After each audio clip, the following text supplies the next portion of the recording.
오늘 본문의 다윗은요, 하나님께서 그동안 자기에게 주신 그 많은 은혜와 그 많은 사랑에 감사함으로 또 영광을 올려드리고 있습니다. 18절에 보면 다윗 왕이 여호와 앞에 들어가 앉아서라고 오늘 본문이 시작이 됩니다. 여기서 여호와 앞이라는 말은 하나님의 궤를 상징하는 말이고요, 하나님의 임재를 상징하는 말이기도 합니다. 그리고 앉다라는 말은 정말 앉다라는 의미도 있지만 머물다라는 의미도 같이 가지고 있습니다. 사실 그 당시에 하나님의 그 법궤 앞에서 앉을 수가 없었어요. 하나님의 법궤 앞에서는 두 가지만 할 수 있는데, 서 있거나 아니면 무릎을 꿇고 있거나. 그래서 여기 하나님 앞에 들어가 앉아서라는 표현은 어찌 보면 하나님 앞에 머물러서라는 의미로 저희가 듣는 것이 훨씬 좋은 의미가 아닐까 하는 생각이 듭니다.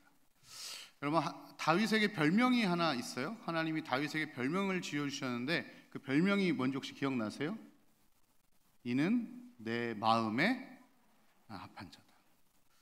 참 부럽습니다. 이런 얘기 듣고 싶어요. 하나님한테. 계기영, 너는 내 마음에 합한 자다.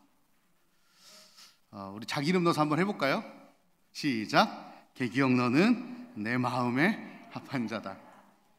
예, 아멘인데 좀 죄송하죠? 한번 해보는 거죠, 뭐, 그죠? 아멘인데 많이 죄송해요. 물론 다윗이요, 참 위대한 믿음의 인생을 산 것은 분명합니다.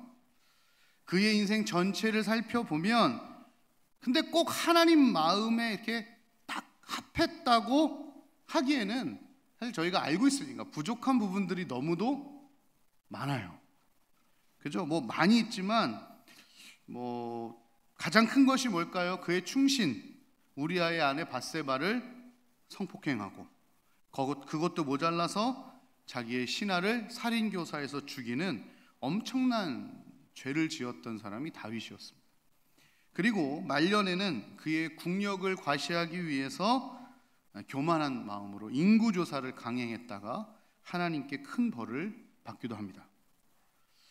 여러분, 우리의 믿음이 다윗보다 못하다고 생각할 수도 있어요. 그죠? 그래서 아까 계기형은 하나님 마음에 합한 사람입니다 할 때 괜히 죄송했어요. 그죠? 찔리고 하라니까 했는데. 근데 여러분, 한번 다윗이랑 비교해 볼까요? 사람 죽여보신 분?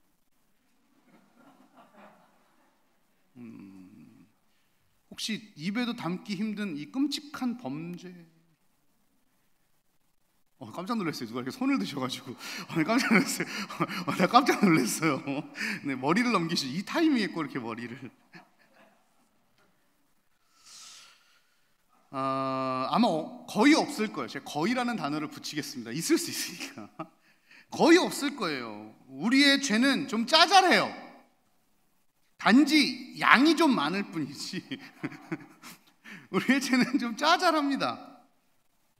이렇게 큰 죄를 짓지 않았어요. 그럼에도 불구하고 하나님은 어떻게 그 다윗에게 마음에 합한 자라고 하셨을까 하는 거예요. 하나님이 범죄하기 전에 하셨던 얘기라서 해놓고 아차, 다윗이 이럴 줄 몰랐다 이러셨을까요? 그럴 리는 없잖아요. 그 이유가 무엇이었냐면 다윗이 늘 하나님 앞에 앉아있는 인생을 살았기 때문에 그렇습니다.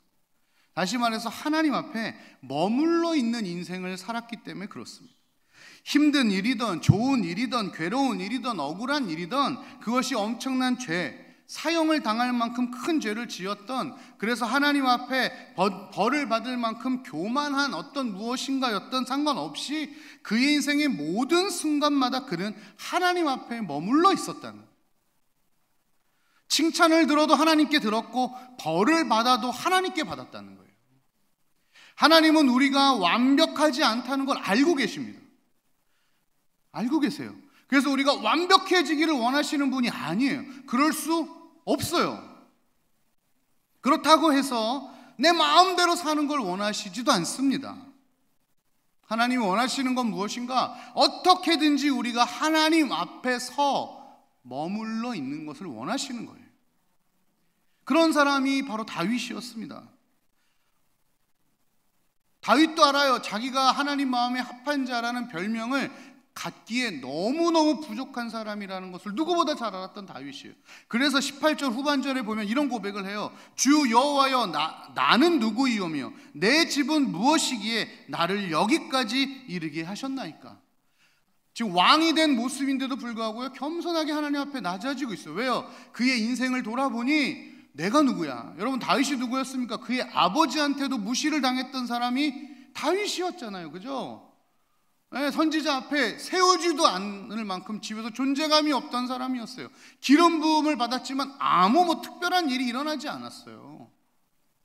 그런 인생이었다고요. 10년 동안 쫓겨서 죽을 고비를 수십 번 넘기고 반역자로 몰려서 그렇게 도망자의 인생을 살았던 사람이 다윗이었습니다. 뭐 엄청나게 학식이 높은 것도 아니고요, 엄청나게 집안이 빵빵한 것도 아니고요. 그런 그가 지금 왕이 되어 있다는 거예요. 자기는 알아요. 물론 성경에는 다윗의 모든 것을 기록해 놓지 못했기 때문에 더더욱 그랬겠지만 그 마음에 얼마나 많은 하나님과 반대되는 갈등들이 있었을까요? 그러니 자기 자신을 누구보다도 자기가 잘 아는 겁니다. 그래서 내가 잘나서가 아니라 하나님께서 나를 여기까지 이르게 하셨다고 다윗은 고백하고 있는 것입니다. 여러분, 우리가 여기까지 올 수 있었던 것은요, 하나님께서 나를 여기까지 이르게 하셨기 때문에 가능한 거였습니다. 내 힘, 내 능력으로는 불가능한 일이에요. 그러기에 다윗은 더더욱 하나님께 나아가고 하나님께 머물려고 안간힘을 쓴 것입니다. 여러분, 사실 저는요, 제가 목사가 되리라고는 생각을 해본 적이 없어요. 저의 어릴 때 꿈은 목사가 아니었습니다. 저의 어릴 때 꿈은 과학자였어요. 개박사. 그게 제 꿈이었어요. 이상하네요, 개박사. 그러니까 전 뭘 해도 이상한 것 같아요. 전 과학자가 되고 싶었어요. 글라이더를 얼마나 열심히 만들었는지 몰라요. 아버지가 조립식 하나 사다 주시면 그걸 얼마나 정교하게 만들었는지 몰라요. 과학자가 되겠다는 일념 하나로요. 그러나 하나님은 저를 과학자로 만들어 주시지 않고 목사로 인도해 주셨어요. 지금에서는 저 행복해요.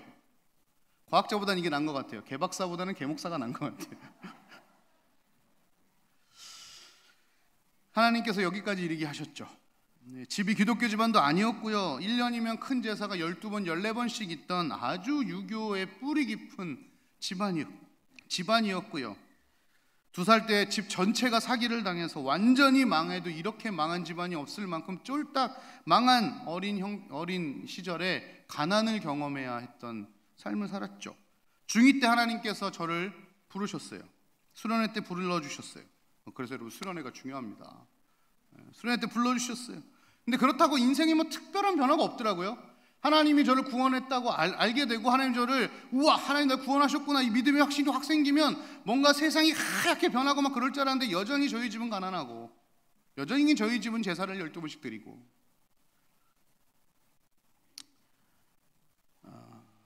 인생에 특별한 거 없더라고요. 고2 때 하나님께서 저를 이제 부르셨어요.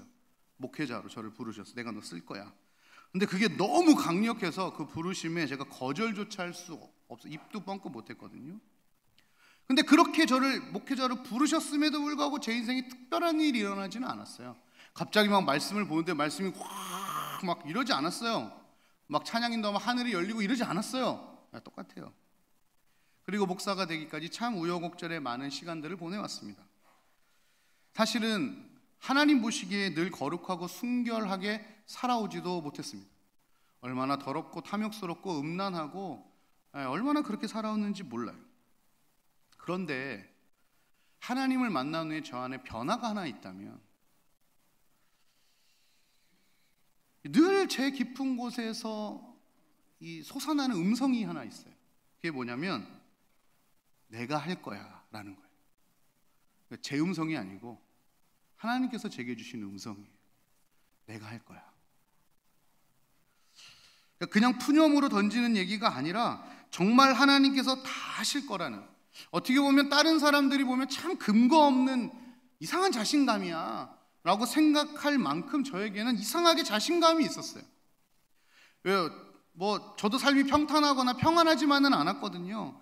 그러나 이상하게 저에게는 평안이 있었어요. 안정감이 있었어요. 그리고 죄송해요, 쥐뿔도 없는데 이상하게 자신감이 있었어요. 그게 무엇이었냐면 제 안에 날마다 솟아나는 그 음성 하나 때문이었어요. 기영아, 내가 할 거야 하는 그 음성 때문이었어요. 그래서 마음이 편해요.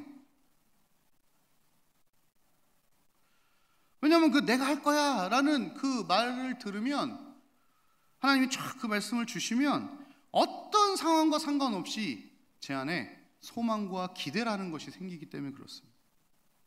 하나님께서 이 상황을 주셨다면, 그리고 하나님께서 내가 할 거야 말씀하셨다면 또 어떤 일을 준비하고 계실까, 또 무슨 일을 행하실까 하는 기대가 생기는 거예요. 그것이 고난이건 고통이건 어려움이건 아픔이든 저의 죄로 인한 실수로 인한 상황이든 사건이든 상관없이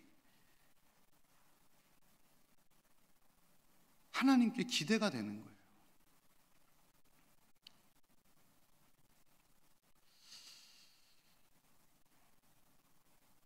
이 어려움들을 내 안에 계신 그 하나님 앞에 이렇게 머물러 앉아 있으면 처음에는 되게 힘들고 어렵고 답답하지만 그 마음이 조금씩 이렇게 녹아요.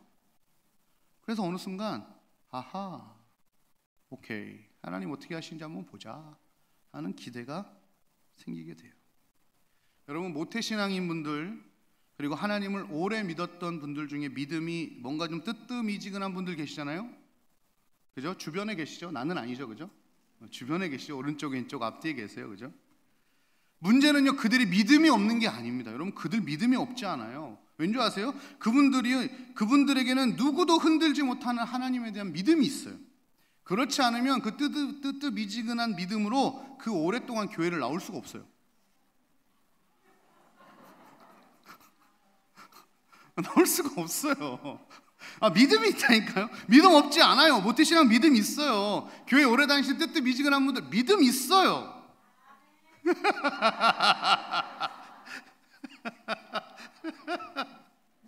열정이 없냐? 아니요, 열정도 있어요. 그럼 뭐가 없는지 아세요? 하나님을 향한 새로운 기대가 없는 거예요.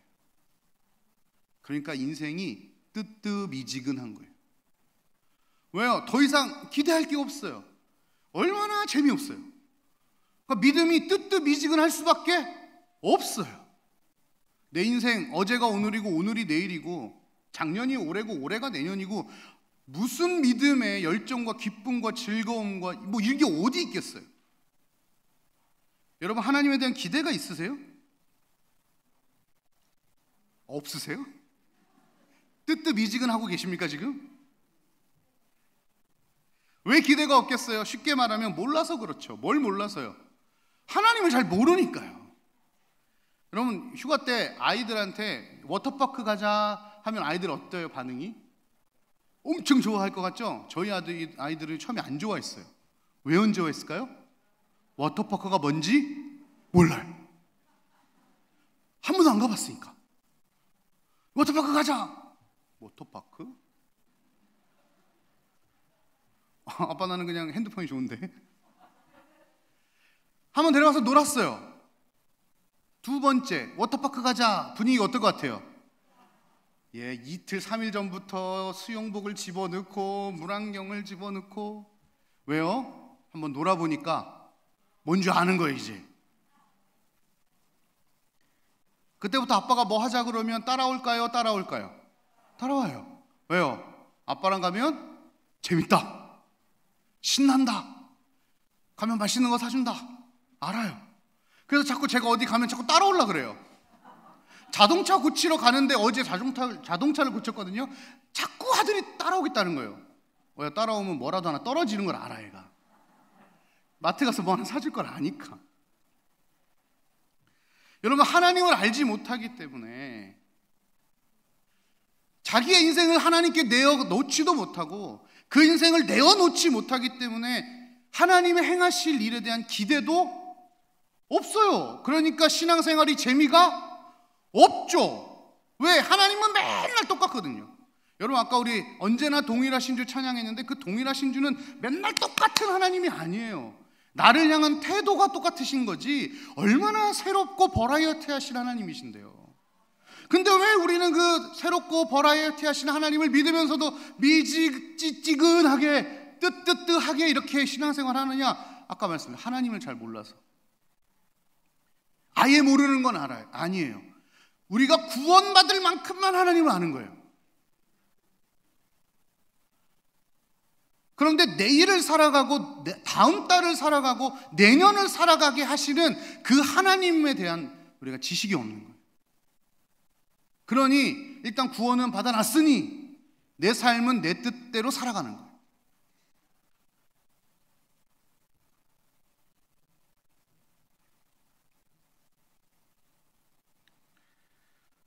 하나님, 이거는 하나님이 해주시고 구원은 요거는 제가 하겠습니다. 내 삶은. 그 역할 분담을 너무나 명확하게 해버린 거예요. 그 선을 넘지 못해요. 왜냐하면 그 선을 넘으면 괜히 부담돼요. 지금 재정적으로 안정적인데 괜히 하나님한테 재정 맡겼다가 야 그거 다 성경금 해라 이러면 어떡해. 내 직장 너무 지금 안정적이고 좋은데 기도했더니 하나님이 직장 옮겨라 그러면 어떡해.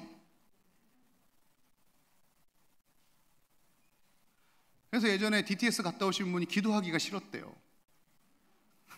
아웃리치 갔다 가신 분이 한 분이 그런 말을 했어요. 초반에 기도만 하면 자꾸 하나님이 어디 가라 그러시니까 난 여기가 좋은데. 믿음이 좋은 분이에요. 왜냐하면 기도하면 하나님이 말씀하신다는 걸 아는 분이잖아요. 그 선을 넘지 못하는 거예요. 부담되는 거예요. 혹시 내가 원하는 방향대로 하나님께서 응답하시지 않으면 어떡하지 하는 걱정으로 돌아오는 겁니다. 그러니 내어맡기지 못하는 거죠.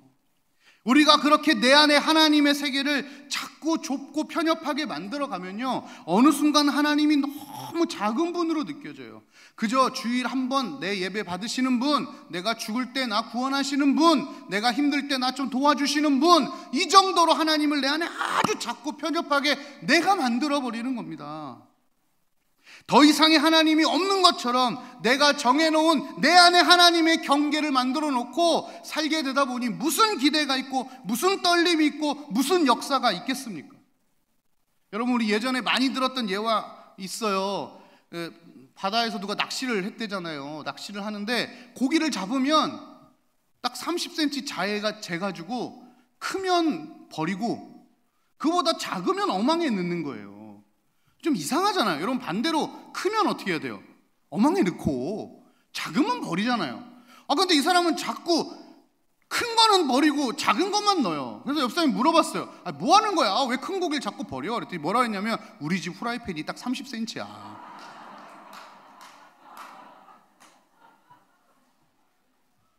그래서 이거 크면은 못 튀겨.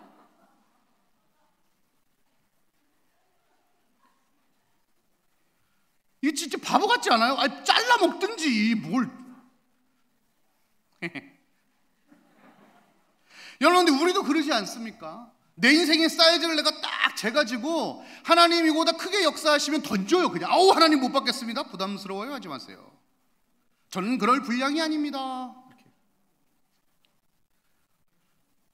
여러분 하나님의 한계를 누가 정합니까? 세상 사람들이 하나님을 작게 만듭니까? No! 세상 사람들은 하나님을 알지도 못하기 때문에 하나님을 작게 만들지도 못해요. 그럼 세상에 하나님을 자꾸 작게 만드는 사람들이 누구예요? 하나님 믿는 사람들이요. 자기가 경험한 하나님, 자기가 알고 있는 하나님까지만 그냥 부담 없을 만큼만 하나님을 인정하고 그런 상황이 되면, 그래서 하나님을 스스로 경계를 해버리게 되면 자기 자신도 죽지만 세상 사람들도 나를 보고 하나님이 얼마나 작은지를 그래. 예수 믿는 사람들 하나님보다 돈이네. 하나님보다 돈보다 하나님이 작구만.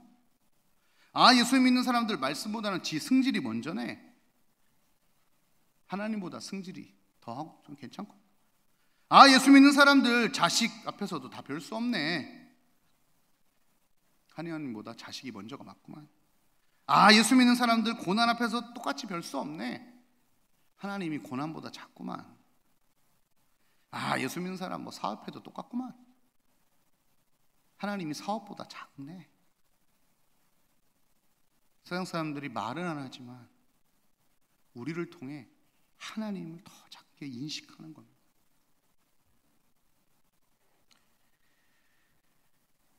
우리의 돈을, 우리의 성질을, 우리의 자식들을, 우리의 고난을, 우리의 사업을 하나님께 맡겨드리지 못하고 내 뜻대로 살아간다면 우리 안에 30cm 후라이팬을 넣어놓고 하나님을 크게, 그 하나님의 크심을 거부하게 되는 인생, 그 인생을 사는 거예요. 그러니까 믿음의 진보도 없고 믿음의 재미도 없고요, 기대도 없고 소망도 없고요. 그냥 주일이니까 와서 앉아있지, 이렇게 하는 거예요. 여러분 어떠세요? 하나님에 대한 기대가 있으십니까? 오늘 본문은 다윗을 보면 하나님에 대한 기대가 있어요. 19절에 보니까요, 그동안 내게 행하셨던 일을 오히려 작게 여기시고, 와우, 하나님이 그동안 이 다윗에게 행하신 일이 얼마나 많습니까? 근데 하나님이 그 모든 일들을 작게 여기시고 다시 나에게 새로운 일을 행하신다는 거예요. 이제 나뿐만 아니라 내 자손들, 내 민족, 내 후손들을 향한 그 어마어마한 계획을 하나님이 말씀해 주셨다는 거예요. 뭐가 있는 거예요? 기대가 있는 거예요. 기대가. 다윗이 겪어보지 못한 일이 얼마나 있겠습니까? 다윗 정말 인생 별의별 일 다 겪었잖아요. 근데 뭔가 특별한 일이 있어서가 아니라 매일매일의 삶을 하나님께 내어놓다 보니 그 삶이 특별해지는 거죠.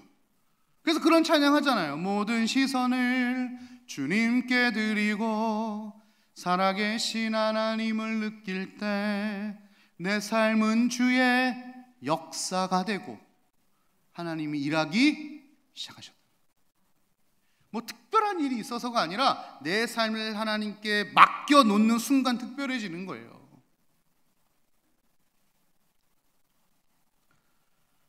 여러분들 오늘 이 본문의 배경이 뭔지 아세요? 이 다윗이요, 자신의 이 궁에 이렇게 있다가 갑자기 생각이 든 거예요. 나는 이렇게 좋은 궁에 있는데 우리 하나님 저렇게 조그만 막사 같은 곳에 계시네. 하나님 성전을 지어드려야겠다. 그래서 나단 선지자한테 얘기했더니 나단 너무 좋은 생각을 했다는 거예요. 좋습니다 했는데 밤에 나단 선지자에게 하나님께 나타나서 꾸짖으셨어요. 야, 나를 그 조그만 곳에 내가 거기 들어갈 수 있다고 생각해? 그거 하지 마. 이렇게 얘기하신 거예요. 그리고 나서 이제 다윗을 부르신 거죠. 왜요? 순수한 마음 너무 좋잖아요. 하나님 성전 지어드린다는 게 뭐 그렇게 잘못이십니까? 결국 나중에 또 지었고. 근데 하나님 거부하셨어요. 다윗 섭섭할 수도 있었을 거예요. 그러나 그는 이내 마음을 돌이켜요. 왜요? 다윗은 하나님께서 그동안 자신의 삶을 통해 해오신 수많은 일들을 통해서 내 뜻보다 하나님의 뜻이 옳음을 또 알아간 거예요. 그래, 아마 성전을 짓겠다는 생각과 기도를 하지 않았다면 이런 하나님을 경험하지 못했어요. 그래, 내가 하나님을 너무 작게 봤구나. 맞아, 그 광대하신 하나님을 내가 요만한 성전에다 모신다고 생각했다니 내가 어리석었어. 얘기하는 거예요. 그래서 그가 22절에 그 광대하신 하나님을 찬양합니다. 주 여호와여, 주는 위대하시니. 옛날 성경에는 여기가 원래 광대하시니였어요. 이는 우리 귀로 들은 대로 주와 같은 이가 없고 주 외에는 신이 없음이니이다. 자신의 하나님 향한 그 마음을 하나님께서 거절하셨음에도 불구하고 맞아요, 하나님이 맞아요 라고 얘기하는 거예요. 그 하나님의 광대하심을 고백하고 있는 것입니다. 맞아요, 하나님, 저의 작은 생각이 아니라 하나님의 그 광대하심으로 제가 하나님 품에 다시 제 생각을 올려드립니다 하는 거예요. 여러분, 하나님 얼마나 광대하실까요? 여러분, 우주의 크기를 제가 찾아봤더니요, 500억 광년이래요. 우주 크기가요. 뭐 그런가 보다 했는데 찾아보니까 여러분, 빛의 속도가 1초에 30만 킬로를 가거든요. 죄송해요, 머리 아프게 해서. 그래서 1광년이면요 9.5조 킬로미터를 가요. 상상이 갑니까 여러분? 오늘 여기서 부산까지 가려면 해도 얼마나, 9.5조 킬로미터예요. 그러면 우주의 크기는 뭐냐면 9.5조 곱하기 500억을 해야 우주 크기예요. 자, 이과 나오신 분들 곱해 주세요. 계산기 안 나와요. 뭐 공업용 계산기는 모르겠는데 제 계산기는 안 나오더라고요. 숫자가 안 나올 만큼 커요. 그래서 누군가는 우주가 무한대라고 하잖아요. 그런데 그 무한대를 만드신 분이 누구예요? 하나님이라는 거예요. 그러니까 그 광대하심 우리가 측량할 수가 없어요. 여러분, 태양에서 여기까지 빛을 딱 쏘잖아요. 그럼 몇 분 걸리는 줄 아세요? 8분이에요. 그래서 우리가 지금 맞고 있는 빛은 태양에서 8분 전에 비춰진 빛이에요. 그러니까 여기서 태양까지도 얼마나 멉니까? 인생은 그래요. 우리는요, 그렇게 시간 차를 가지고 사는 사람들이에요. 왜? 유한하고요. 인간이기 때문에 그럴 수밖에 없어요. 그래서 필립 얀시라는 분이 무슨 얘기를 했냐면, 태양과 지구, 아주 큰 거인이 태양의 한 발, 지구의 한 발을 대고 있는 거인이 있다면 아마 그 거인은 시차를 느끼지 않을 것이다. 우주의 끝과 우주의 끝에 양발을 대고 계신 하나님이시라면 시차를 느끼시지 않으시는 그 거대하신 하나님. 그렇다고 해서 이 광대함이 크기만을 나타내는 것은 아닙니다. 이 광대함은 존재 자체가 다름을 얘기하고 있는 거거든요. 창조주 하나님과 피조물인 우리의 존재가 완전히 다르다는 거예요. 그래서 태초부터 영원까지 자존하실 수 있는 그 하나님, 모세가 말했던 영원부터 영원까지 주는 하나님이십니다. 주의 목전에서는 천년이 지나간 어제 같으며 밤의 한 경점 같을 뿐입니다 라고 고백하는 그 고백이 맞아요. 하나님 그만큼 광대하세요. 이 광대하심은 사이즈가 커지는 것뿐만 아니라 세밀함도 얘기합니다. 여러분, 그 큰 우주예요. 아까 얘기했잖아요. 9.5조 곱하기 500억을 해야 되는 그 큰 우주 속에 진짜 미세먼지보다도 작은 이 지구 속에 그 안에 비교도 할 수 없는 나 하나의 머리카락을 세신 분이 누구예요? 하나님. 내가 그렇게 앉아서 아버지 차마 기도도 할 수 없어서 그냥 앉아서 아버지 하는 이 신음소리를 들으시는 분이 누구예요? 하나님. 그 광대하심의 크기는 그런 거거든요.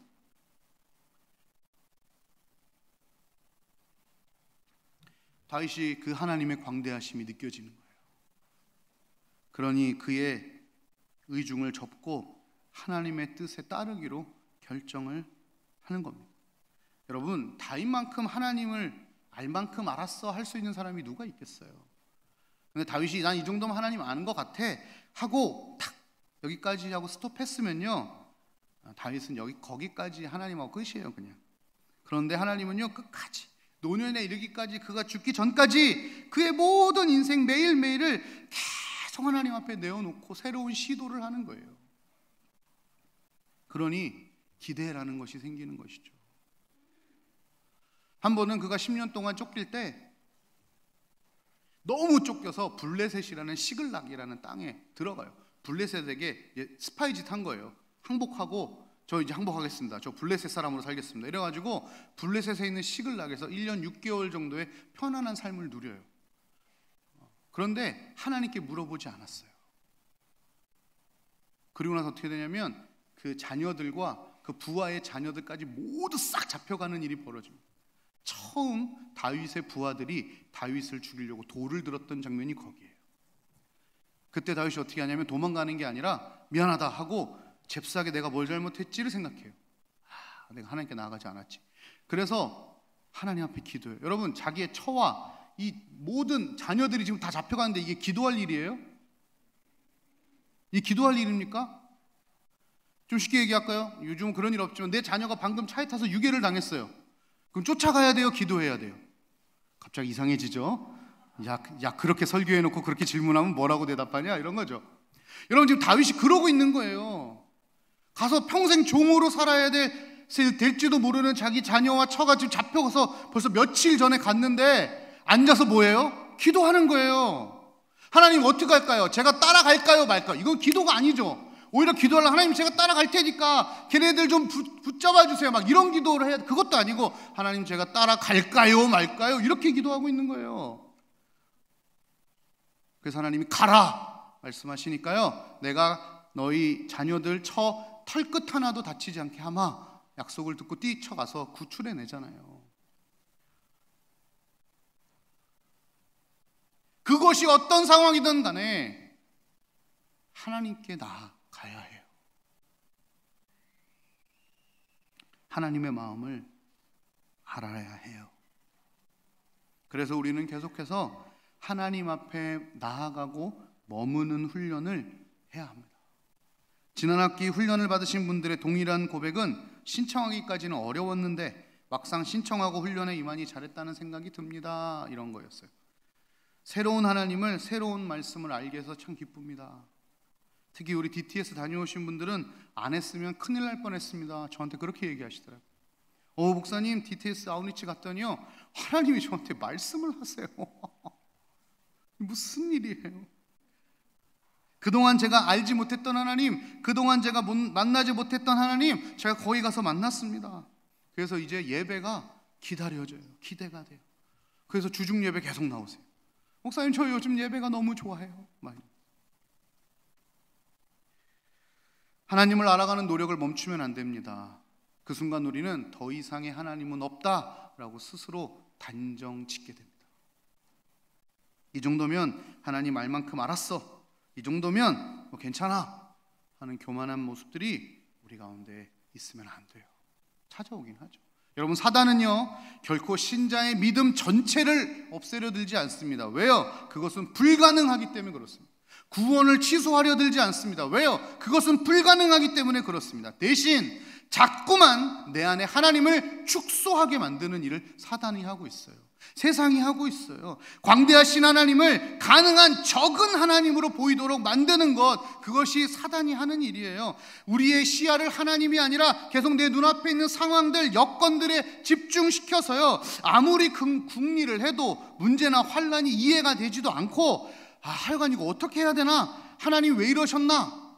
이런 질문을 하게 만들어요. 이 질문은 반대로 얘기하면 하나님 이거밖에 안 되나? 사실 이 얘기를 못해서 하나님 왜 그러세요? 라고 질문하는 거죠.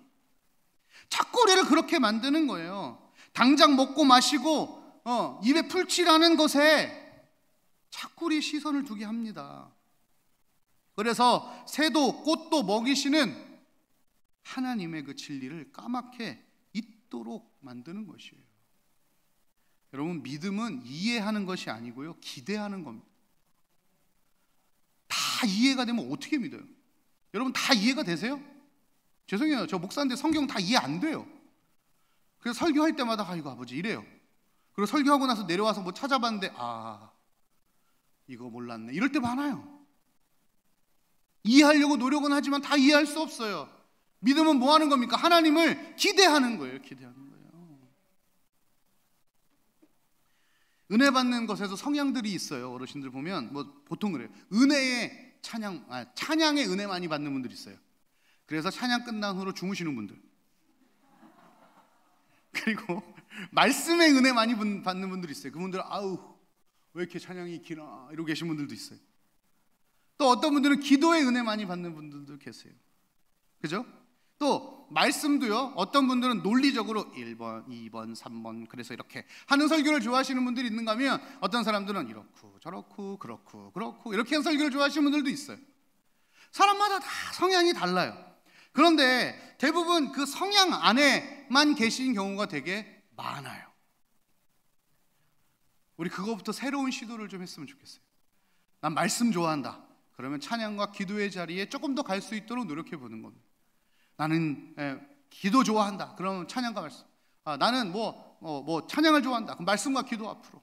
그래서 성향 따라가 아니라 하나님 말씀을 계속 찾아갈 수 있는 조금 내 방역을 좀 넓혀가는 거죠. 편협하지 않게, 한쪽만 바라보지 않게 계속 움직여가는 거예요.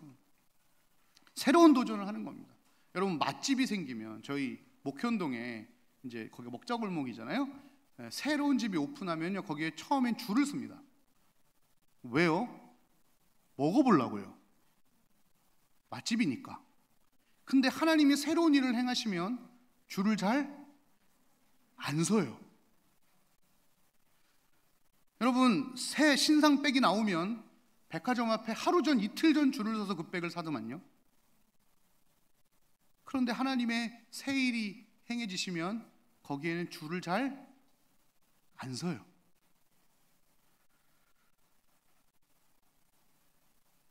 그렇게 하나님을 찾아다니지 않아요. 워터파크를 알게 된 아이들이 워터파크라는 말만 들으면 흥분을 한다면, 우리가 하나님이 누구신지 점점 계속 알아간다면 하나님이라는 말에 우리가 흥분하지 않을까요?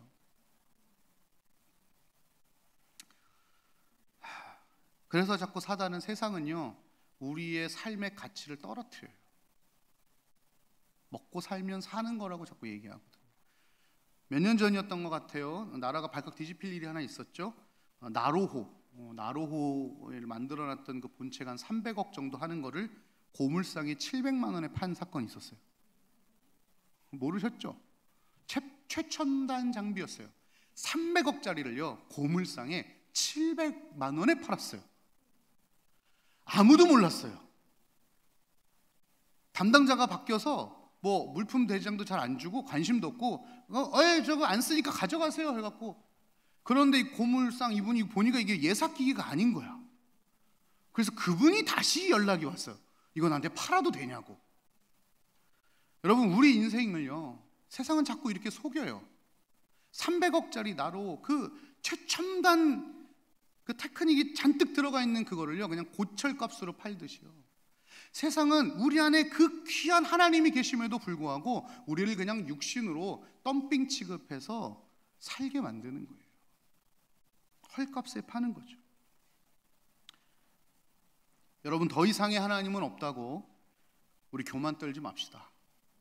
그리고 광대하신 하나님의 품에 내 삶을 좀 속속들이 내어 맡겨주세요. 재정만 내어 맡겼다면 이제 자녀도 좀 내어 맡겨주시고요, 학업도 내어 맡겨주시고요, 사업도 내어 맡겨주시고요, 진로도 좀 내어 맡겨주시고요, 병도 그렇고요, 하나님께 좀 내어 맡겨주세요. 자기 끌어안고 끙끙끙 하지 마시고요, 분명히 내어 맡기시면 하나님께서 이렇게 말씀하실 거예요. 내가 일할 거야 말씀하실 거예요. 우리 그렇게 다윗처럼 평생을 하나님 앞에 머물고 하나님을 기대함으로 열정으로 살아갈 수 있는, 그래서 뜨뜻미지근한 신앙 아니라 마음 많은 청년, 신앙 많은 청년의 삶으로 살아가기를 주님의 이름으로 축복합니다. 부교육자의 설교의 묘미는 짧다는 거죠? 찬양하겠습니다.